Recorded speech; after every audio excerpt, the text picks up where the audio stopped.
Kaya Shanti, Antariksham Shanti, Prithvi Shanti, Apa Shantir, Osadaya Shanti, Vanaspataya Shanti, Visvedeva Shanti, Brahma Shanti, Sarvam Shanti, Shantireva Shanti, Same Shanti Redi. Om, peace is in the sky, peace is in space, on the earth and in the waters. The herbs and trees are full of peace. The bright shining ones are peaceful. Brahman is peace. All is peace. Peace. Peace alone. May that peace, real peace, be mine. Om Shanti, Shanti, Shanti. Peace, peace, peace. Good morning. Actually, this service today is about the morning of the new day. The theme is the new world, the new day, the new morning that Sri Ramakrishna has brought. So let's have some fun, as we often do, with our journey of the Spirit up the mountain of God and see where we start out and where we end up. I had a feeling that before it gets to the point where I may not have any time left, maybe we should just get right into the meat of the whole thing. What Vedanta is all about, what this temple represents, what the foundation of this place is, and what the goal of our spirit journey is. I think that when Swami Atmatattwananda, the founder of this place, wrote the story of his teacher, Swami Brahmananda, some wonderful things came forth, especially for us in the modern day, here now all in the Western Hemisphere. He said at one point in the Eternal Companion, a young disciple of Swamiji, that's Swami Vivekananda, inspired by his ideals of renunciation and service, devoted himself to nursing the sick and helping the poor. From a very humble beginning, his work grew into a huge organization. For many years, this disciple was the head of one of the largest homes of service in India under the Ramakrishna mission. But when Maharaj saw that his work was becoming more important to him than his spiritual life, he relieved him of his post, inspired him with the ideal of realizing God, and sent him away to live a life of exclusive meditation. To quote Maharaj, that's Swami Brahmananda again, says, yes, you must work, but I insist that you devote yourselves to spiritual practice and meditation. And I've got that highlighted in yellow for my own sake. Now, it's an interesting story about Einstein. Einstein, the West, the beginning of the atomic age. And I have a feeling that all those fellows that brought the atomic age into birth were mystics, mystically inclined. Swami Nikhilananda, who translated the gospel, sent a copy of the Eternal Companion to Einstein. So yes, when people asked, do you know anything about Vedanta? He sure did. And Swami Pavitrananda from the West Side Center, that we have this strong diplomatic relationship tie with, the first center that Swamiji actually founded in America and left a president and all that. Swami Pavitrananda said, if I'd known that, I would have gone down to see him. Because Einstein wrote back and said, Maharaj was right to emphasize meditation. And Swami Nikhilananda gave him the party line and said, yes, but he also emphasized work. And I have a feeling he must have read these very lines, because Einstein said, yes, but people will work anyway. He was right to emphasize meditation. You see, Swami Prabhupananda's writing, inspired, actually illumined by the spirit and the presence of his master, Swami Brahmananda. He said, you see, God can be experienced. And this experience is wonderful. It is unified consciousness. We are carrying the fountain of life, joy, and knowledge within ourselves. Know ye not that ye are the temples of God, Jesus said. But in order to know that, we must first toil. It may be simple, friends, but, he says, it's not so easy. There is one condition, as Ramakrishna said, to yearn for him with a longing heart. And again, with your permission, may I do so. I've highlighted longing in yellow.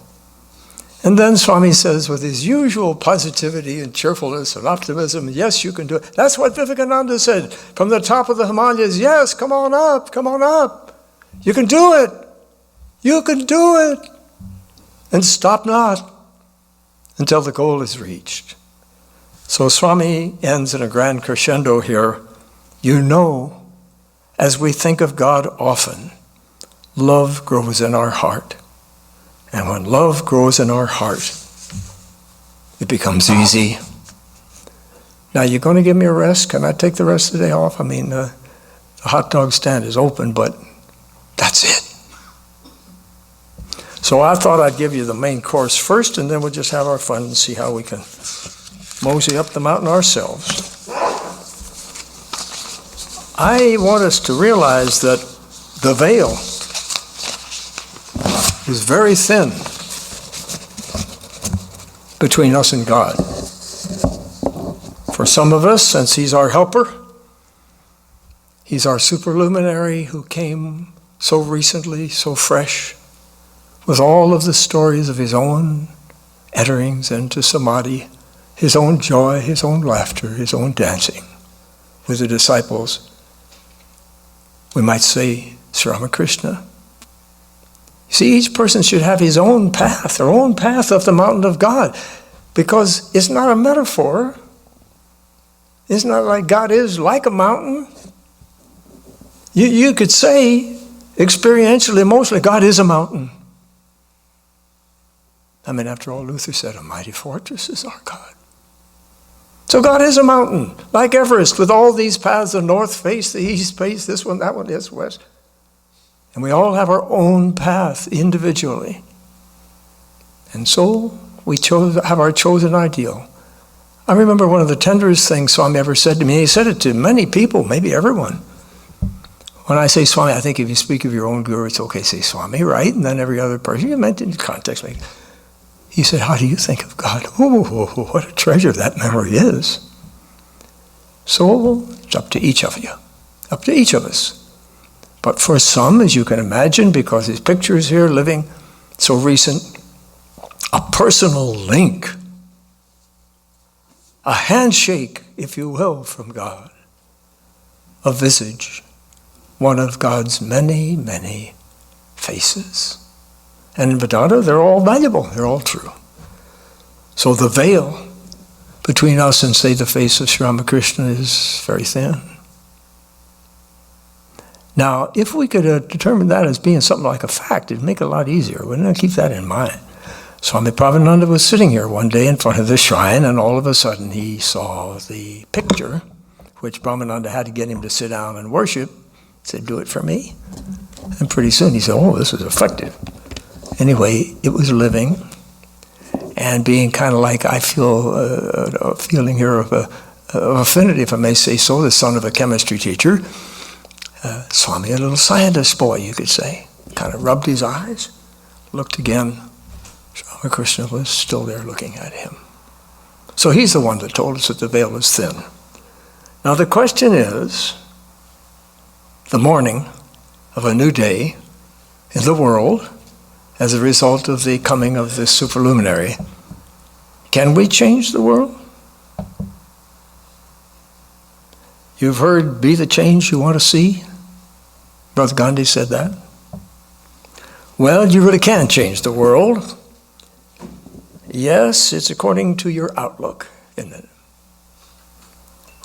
Or rather, your insight. Let's start. Here's an experiment, a laboratory experiment. One you can do at home. Try this at home. Big mirror, big standing mirror. And you think people get the idea, but think how long it took people to get the idea that Copernicus was talking about, the West.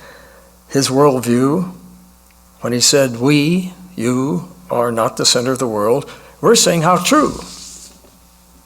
You see, on the one hand, self-centered is the very epitome of what we don't want. I mean it others, You know what a man is when he's hard-nosed,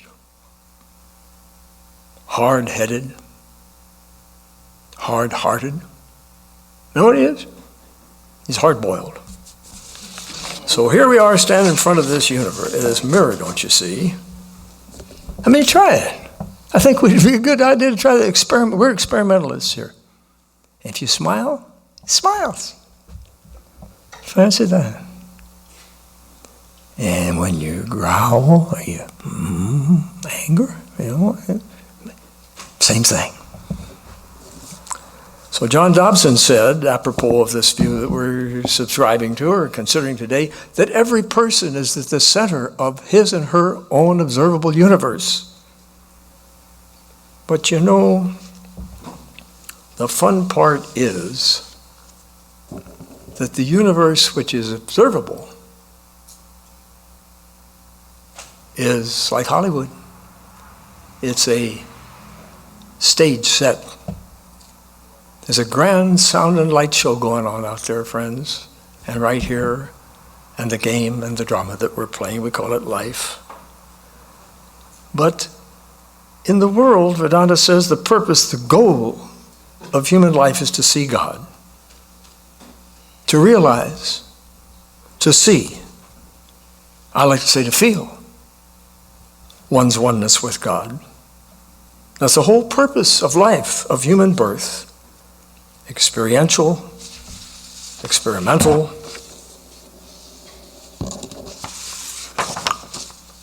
So I say let's start now.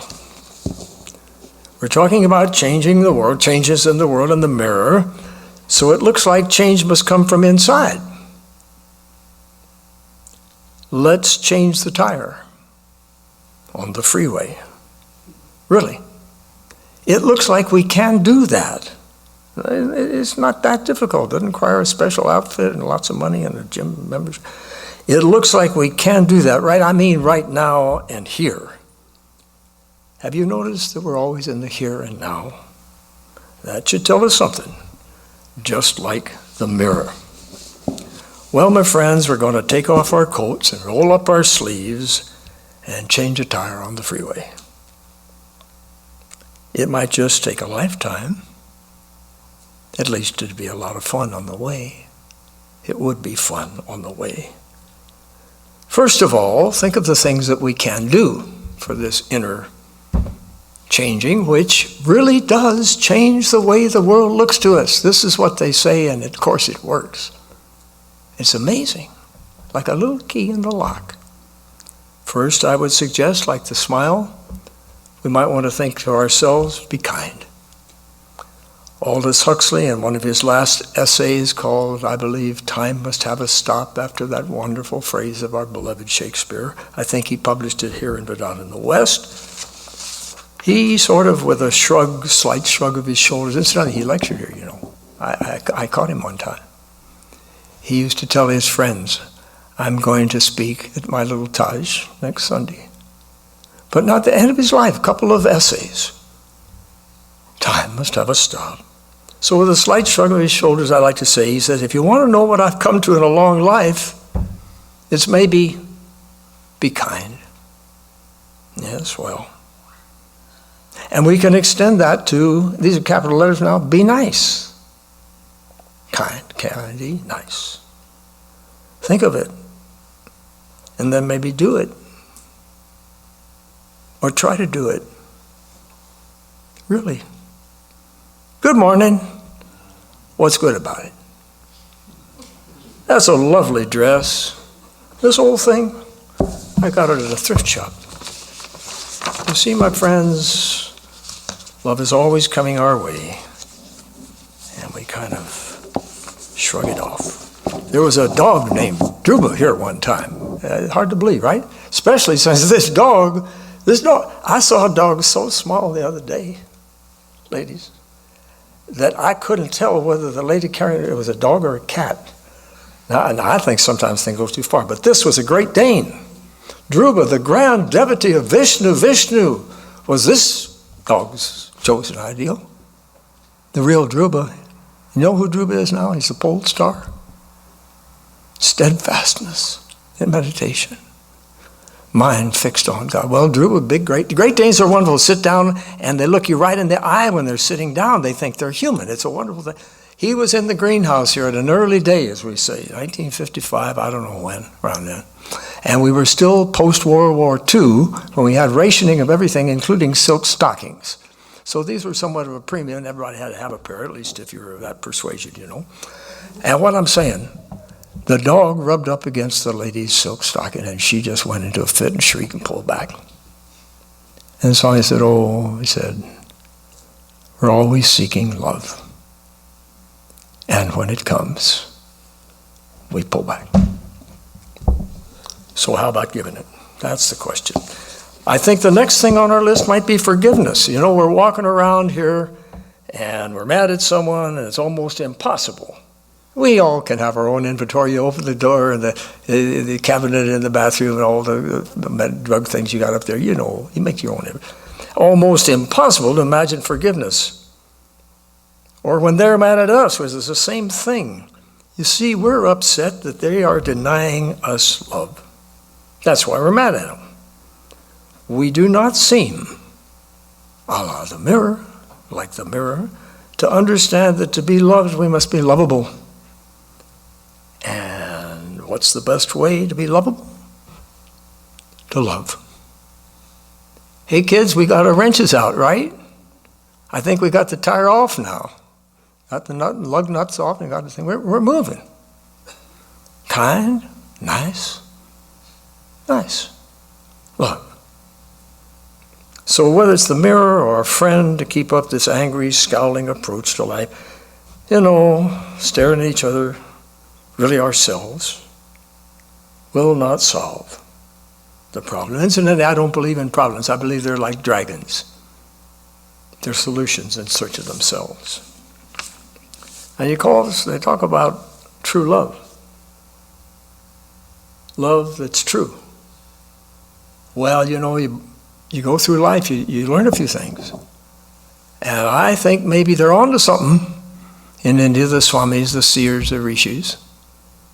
Love that's true means that the Atman, the self, capital S, the one that's inside us, the real spirit of humanity, the essence, the core, the nothing else but. When the Atman is calling to the Atman, that's true love. So we have all this business, you know, all these wonderful songs. You can't tell me there's nothing to it. And incidentally, we simply must stop scowling, isn't it, right? It can't stop any other way, don't you see? It cannot stop until you stand in front of them and smile. And wow, it's pretty self-evident. You know, true love, when we talk about all these songs about the dream, young love, I'm in heaven, it's heaven, I'm in heaven. Yep, there must be something real going on there. The baby, the smile of the baby. What can the mother do?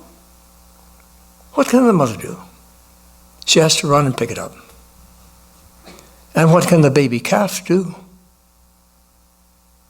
But run after the mother calf.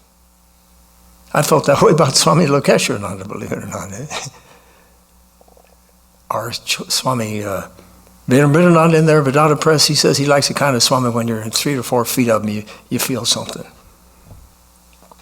So this problem about forgiveness is really quite interesting. You see, the love part has 2 aspects to it. That world of the stage set of Hollywood. The problem is, of course, that nothing but the love of God, we realize it is the love of God, is permanent. So everything else in time will pass as a river passing, as the play goes on, Act 4, Scene 3. But what we want is something that is eternal, permanent, end of misery, complete cessation. And I must say that I'm really for the manifestations of it in the relative plane. Something very tender to me, it's very, very simple. We lived in New York City, our folks all lived in Southern Illinois. When grandfather and grandmother in their elder years came to New York on the train, in Kentucky, grown men cry. Carl knows this problem I have. Dad went to grandfather and said, look after your mother. So he went back to care of grandma, and she said, look after your father. When it reaches the level of spirit, it's the real McCoy. Unfortunately, there's a counterfeit bill going around. $20 bill with Andy Jackson's face on the front. You know, he's about to be replaced. Supplanted. Well, actually not supplanted. He's going to be supplemented. Men, get ready for this, because it's a great day in American history. We're going to have a woman on one of the bills, and they've selected Harriet Tubman. And they can't quite bring themselves to get rid of Andy altogether. So in a very appropriate way, as history and the river of history rolls, Harriet Tubman, who brought freedom at the very real risk of her own life more than 100 times, like Sojourner Truth, to people, will be very prominent on the front. Mother has come to say, okay, now it's the new millennium. Now you boys, you sit over there and you sit over there and make nice. We're going to roll up our sleeves and we're going to get down to the real problems which you talk about and you never get around to doing anything about much fast enough. And on the back, kind of small, kind of sublime back there and kind of humble, appropriately, is Andy Jackson. $20 bill, it's not worth the paper it's printed on if it's counterfeit. Yeah, hardly. And it's worse than that. There's a deficit. It can get you busted to do time at hard labor. The real 20 is the inspiration of the reality in your soul. The artificial one is the small s self, self-centered ego. So I think that if we're talking about kind of trying to work this thing out on a daily basis, we might want to think about what better way in terms of forgiveness, meaning to discover, right, the essence of the Spirit in the other. First, finding it here. Swami said, first you seek God here, and then presumably you seek it in your inspiration, your teacher, and then you seek it in everybody. So, what better way to start with than your own family, huh? No, I don't mean the way we usually think, but that's a good idea. It takes G.K. Chesterton's view a step further. You know, he said that Jesus we were asked to forgive our enemy and our neighbor because they are so often the same thing. No, I'm thinking of this about the family. We've established that we are cousins. Fasten your seatbelt. Vedanta isn't always pretty. It's mature. It's grown-up religion. So fasten your seatbelt, because this idiot up here, this simple, all I want to be is God's own fool, is taking this literally. We are cousins. There was a bottleneck, perhaps 70,000 years ago, a wink in geological time, an Augenblick, as the Germans say. Incidentally, you know how the Germans say goodbye? Our feet are the same. That's the way they say it. It's Auf Wiedersehen, which means I'll see you again soon. I say this because our Swami Sarvadena is in Germany today, the guest of our dear Swami Atmatattwananda, who has 3 centers going. And I pray for the Swamis, and I pray for Germany, literally. For they who were the ones who came back from India when the French came back with the emerald eye of the deity that they saw from the ship at sea in the temple. And the English, as they did in Africa, the African king showed, I guess it was, probably the guy that the fellowship is named after. He showed him a can of diamonds, and then later said, "You gave us the Bible," and took the land. The Germans came back with wheelbarrows, my friends, of Upanishads. Loads of the Upanishads, and are now seeing the embodiment of the Upanishads in the swamis. It occurred to me on the bus from Santa Monica the other day, one day, that we're all cousins. That's one step on the way to brothers and sisters. I mean, it was literal, and these are real people, hanging by the strap and about to get off and get on and this one. It's like the Canterbury Tale. Buses, to me, are like the Canterbury Tale, all the pilgrims going, and it's a marvelous blend of humanity. You know that. That's one step on the way to brothers and sisters, which all religions preach and very few practice. I love the song that our friend Preston Bailey wrote. I call it the national anthem of the spirit country. One day soon we'll love one another, like sister and brother, like one of the family. Well, so the idea that I want to get at here is that what happened 70,000 years ago was that a supervolcano probably went off and blew out the candles on the birthday cake. And there were maybe 7,000 people left, Homo sapiens. Maybe 10,000 couples. There are very few of us. And there's so little genetic drift in the human species compared to the dog. Every dog you've ever seen, from the biggest thing in the world, size of a young horse, to this tiny little thing I saw in the lady's arm the other day, they're all Canis familiaris, all the same genus and species. Humanity has very little genetic drift. We are very closely related. And it happens, as you know, that at 4 generations per century, just for starts, you have 2 parents and 4 grandparents, right? 8 grandparents, everybody has. And pretty soon you got so many ancestors that you can't count them. I figured out that in 500 years, if you start with yourself or somebody as a young person, say a young man, 25 years old, 500 years ago, you had 1,048,576 grandpas and grandmas on the same line. Now, can't have Queen Elizabeth or something. So the problem is, as Dad pointed out, that you can't have that many people. Pretty soon you got more people than there were in Europe. Today, Europe, tomorrow, the world. Friends, this can be our secret. We don't need to tell everybody or each other even, but that we know it.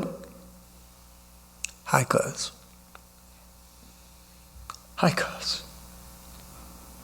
We are all children of God. I remember that wonderful story they tell about the fellow that did some favor for a king in India. So he said, "I'll give you anything you want." "Thank you so much. What is it that you want?" He said, "Oh, nothing very much." "Well, tell me, even if it's small, what is it?" He said, "A chessboard. And put 1 grain of rice on the first square, okay? And 2 grains on the second, and 4 on the third. And the vizier, the grand vizier that's always standing by the king, said, "Sire," said, "don't do it." He said, "There's not enough rice in the kingdom to fill up that chessboard."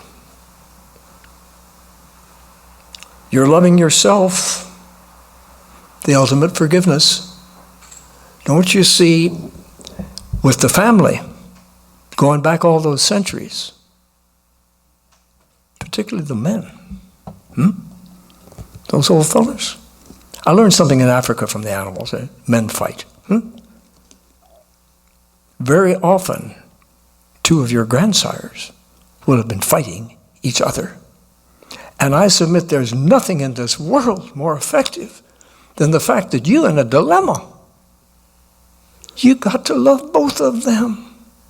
After 500 years, can't you do it? You have to do it, because otherwise it's a logical self-contradiction. And that's one reason that Brahmananda, mature religion, said that intermarriage, he thinks, is the ultimate resolution to the problem of racism, of bigotry, of segregation. My friends, and how about dash of war? So when we're trying, I say try it, you know. You'll see. Try it, you'll like it. Just try to love God. Really.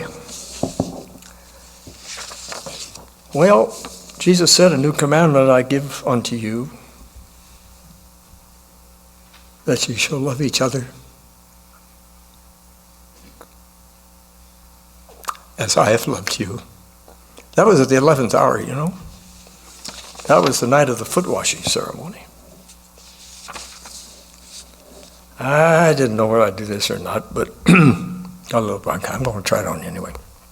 Wish you could have heard Gar Nelson sing this. We had a really operatic quality voice singer here who also is one of the funniest, grounded, well-rounded devotees. You see, I'm here for one reason, kids, and one reason only. And that's for what I call the grand devotees, capital G, capital D. The monks are supposed to keep this place up a little bit, right, for y'all? This is the most symbiotic relation we have, and I know of no other center, maybe in the world, but certainly not in this country. The ashram is a place where a holy man lives. I love simple delineations. India makes things so simple. We have the symbiotic relationship. You don't have to live on the ground, be a grand devotee. The love of God in our hearts wants to support the work of our church. And in the hearts of the monastics, the monks and sisters, they want to do that too, for you. So seen as true love, which can only mean divine love, spiritual love, love of the Spirit, the Atman, calling unto the Atman, which will be self-sacrificial, forgiving, kind, nice, all these things can be summed up in what the world has caught a hint of at certain moments, but which will not last, cannot last, does not last, until we find in the heart of the beloved the love of God. Can you imagine? Just try. It's about as far as you can get an elephant and a mouse. One time Gar was 19 years old. He was here sitting around the table. We all sat down. Swami Atmatattwananda said, Gar, I understand you sing something. He said, oh, I don't have anything. I don't have anything to prepare. Just sing something, anything. So this is what he sang. Ah, sweet mystery of life, at last I've found thee. Ah, I know at last the secret of it all. All the longing, seeking, striving, waiting, yearning, the burning hopes, the joys and idle tears that fall. I hope I can get through this. For 'tis love and love alone the world is seeking, and 'tis love and love alone that can repay. 'Tis the answer, 'tis the end of all of living and all of living, for it is love alone that rules for always. Love. For it is love and love alone the world is seeking. For 'tis love and love alone that can repay. 'Tis the answer, 'tis the end, and all of living. For it is love alone that rules for When will we get the idea that we want the whole enchilada? The mother in India loves the baby because she sees God in the baby. That's the idea. Her daughter, when she's 16-year-old, she puts her arm around her daughter's shoulders and calls her friend. You know, that way there's no smother love, man. We're always pushing love away. Swami said, and all our life long we're seeking love in the universe. And when it comes, we push it away. Now, with the time left, I'd like to talk just a little bit about deeds. I've got a secret for you. You can meditate with your eyes open, and not to be exclusively confined to that, you see, to love God continually. We've established in the mirror that we want to be the change we want to see. That change comes from within, and this is the great part. A change of mind, a change of attitude, and eventually mindset. You remember the story? I come from New York. You don't know that. I come from New York because I was a first-generation immigrant boy to New York from southern Illinois. They have these big silver, what you call it, hot dog things, a vendor with an umbrella. And one time, the hot dog vendor sold the Dalai Lama a hot dog. And he said to him, what would you like on it? And he said, make me one with everything. So he got it, and he thought, oh boy, make me one. All right. So then you see, he gives him a bill, big bill, and he's waiting for some change. So he says to the hot dog vendor, and the change? And the hot dog vendor said, with a big smile on his face, spiritual Mahano, as Dalai Lama, said, change comes from within. You see, this insight will change the world we see, our perception of it. Really, it's what the saints of Vedanta tell us. Someday I'd like to talk with you a little bit more about the Civil War. I believe all wars are civil. Probably you don't know about that. The Civil War was not our first Civil War. It was at least our second. The American Revolution was also fathers against sons. Benjamin Franklin's son trotted off and became a loyalist.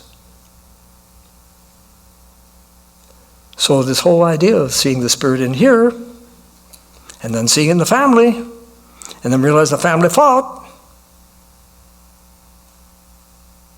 There was an automobile salesman up here. Peter Schneider got himself fixed, how to get this car fixed. And it was called Grant Fought, G-R-A-N-T-F-E-U-G. And he said, you can find it easily. He said, it's Grant Fought off Beethoven. So I thought I'd go up there one day and said, you know, you should have had a little brother named Lee. And when you had a picture taken, one of you 2 and one of 4, you could put underneath Grant and Lee fought as babies. But the point is, the Civil War, they used to sing a song.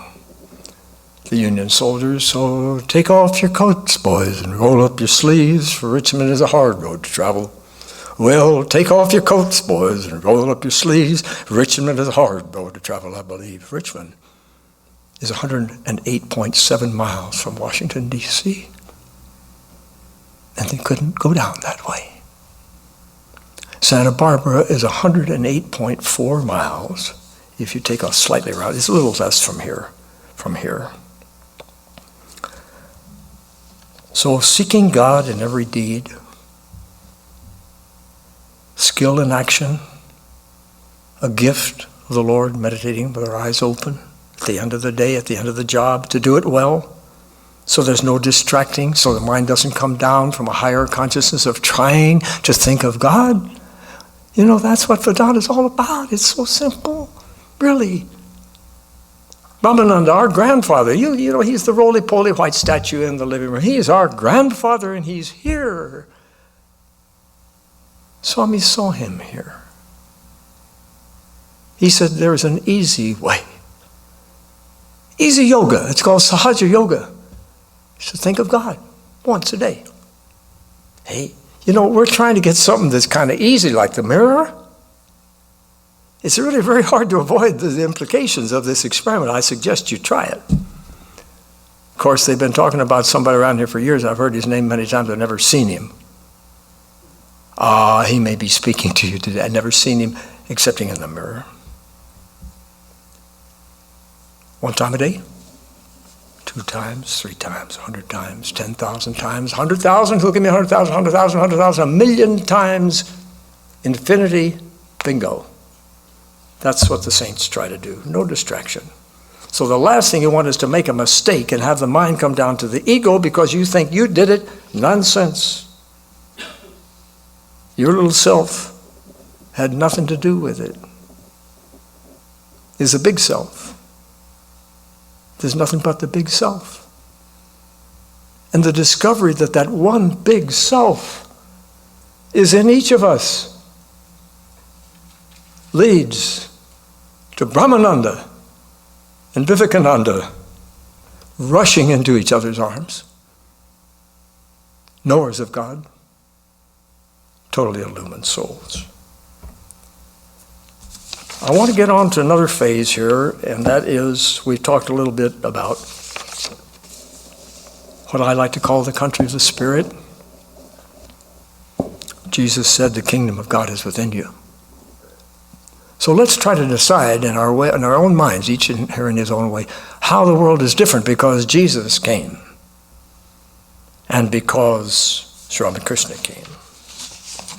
You know well that Krishna said that, I love the way Swami here translates it, when evil grows stronger, think of today. And today will do, but think of our time. And goodness grows weaker. Krishna says, I make myself a body. And I come to get things on track. To destroy the disease of ignorance, which some people call sin, of the sinner. But more important, to establish righteousness. What's that wonderful song? Is it Mendelssohn? And the righteous shall shine.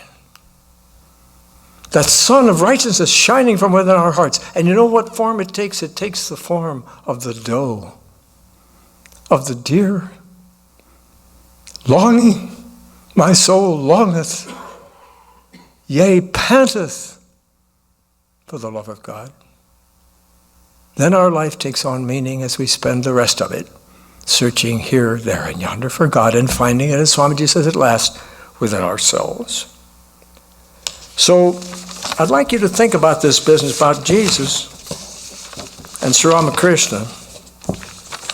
Incidentally, you know, Swamiji asks us to act in the eternal present. It's like taking a wire, copper wire in a beautiful white sheath, and you cut the instant, the cross-section of time,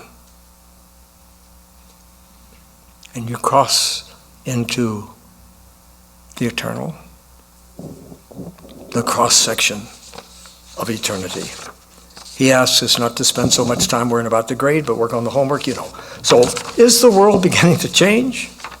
I think so. Purity comes from all of these things we're talking about, doing work well. But the new world, the new day, the new morning of the new day, Jesus, oh yes, Krishna said, you know, I come to straighten things out. They were waiting. We, in the spirit of our cousins, our brothers and sisters, the people of Israel, many of whom responded to Jesus, the poor, the farmers, because they were downtrodden under the heel of Rome and a church that demanded taxes, 10%, whatever.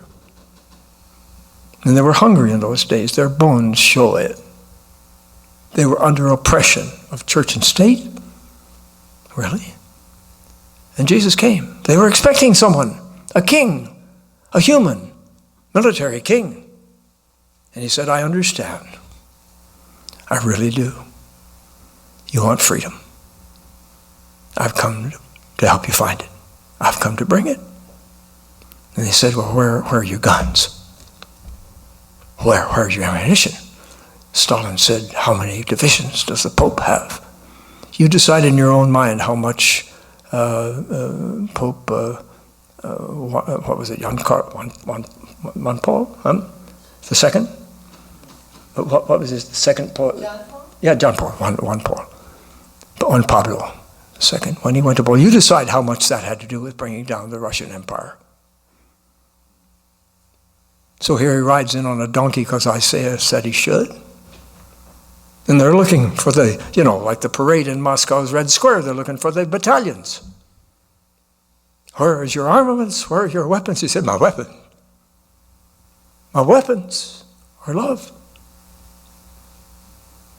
So it's a very interesting story. We've done it a little bit before, but you can think about it.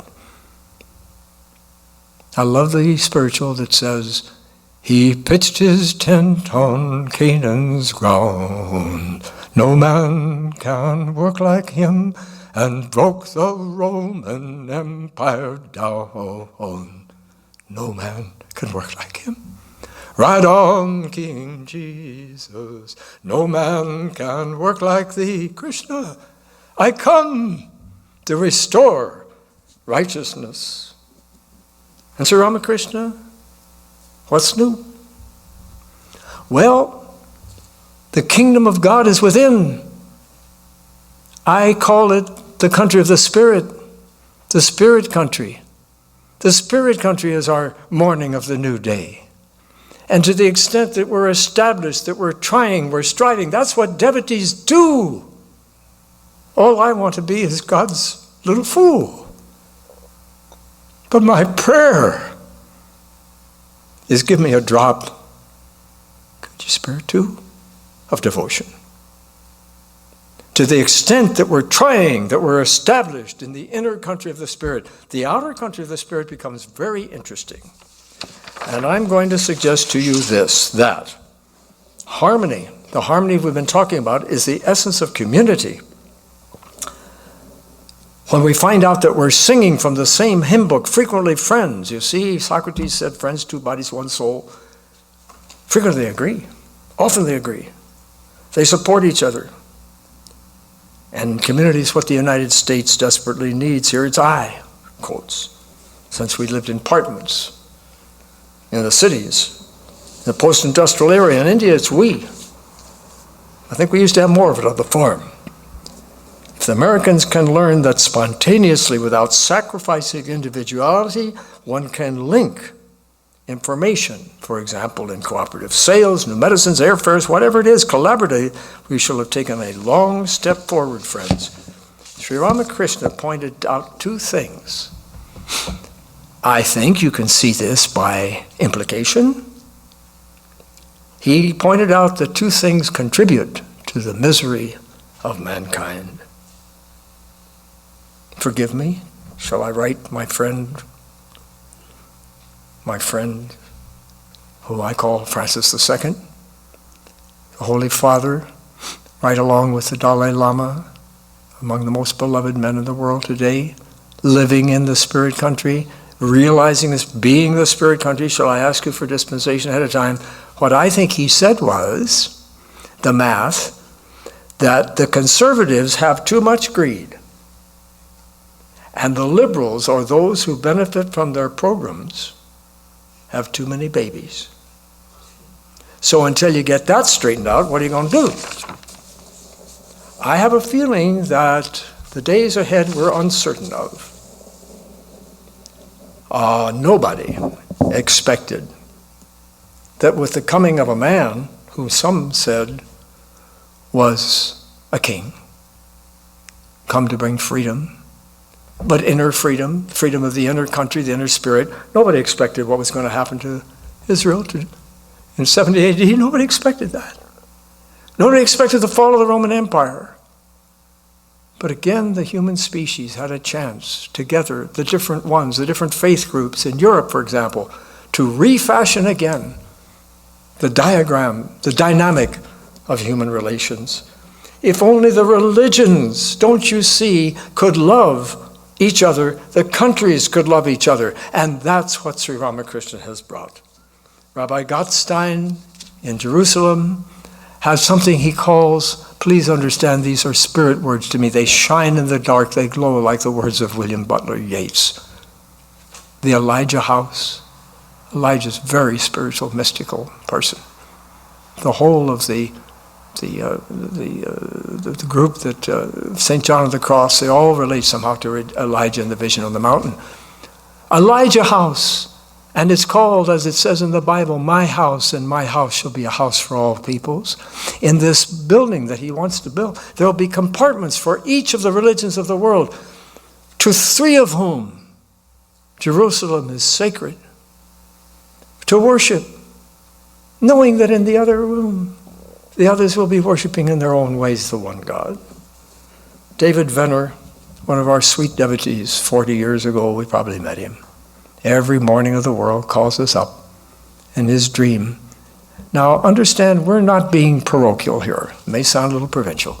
His dream is to have a Vedanta temple in Jerusalem. And I said, we don't really need a building, you know. Besides, that would be spontaneity on the part of the people, maybe some people reading together. But what we need is the spirit of Sri Ramakrishna, the interfaith momentum, the love of all the religions, because they've all produced illumined souls. The heartfelt amalgam in the modern day, that's what he's brought. Jerusalem, a spiritual capital. So Jesus says, I'll need your help, Swami, in the immortal words of William Blake, I'm saying it's Jesus, I give you the end of a golden string, only wind it into a ball. It will lead you into heaven's gate, built in Jerusalem's wall, the capital, if you will. Why not? Of the spirit country. Sri Ramakrishna's life was to show us that God is there. God is here. It's really God that exists. And all of this other play, the pain and stuff, the world's condition, cannot possibly touch that. If we can find that in our soul and that in our heart and go out with that peace and that love and that positivity, yes, in our hearts, and if we can do it together as an interfaith community in the dream, it doesn't have to be physical, stained glass and, things like that, stone, of Sri Ramakrishna living in us as we strive to find the Spirit of God living in our hearts as love and light. That, my friends, will be the new day, the new country, the spirit country. And now may the Lord bless us and keep us. May He make His face to shine upon us and be gracious unto us. May He lift the light of His countenance upon us and give us peace. Om Shanti, Shanti, Shanti. Peace, peace, peace.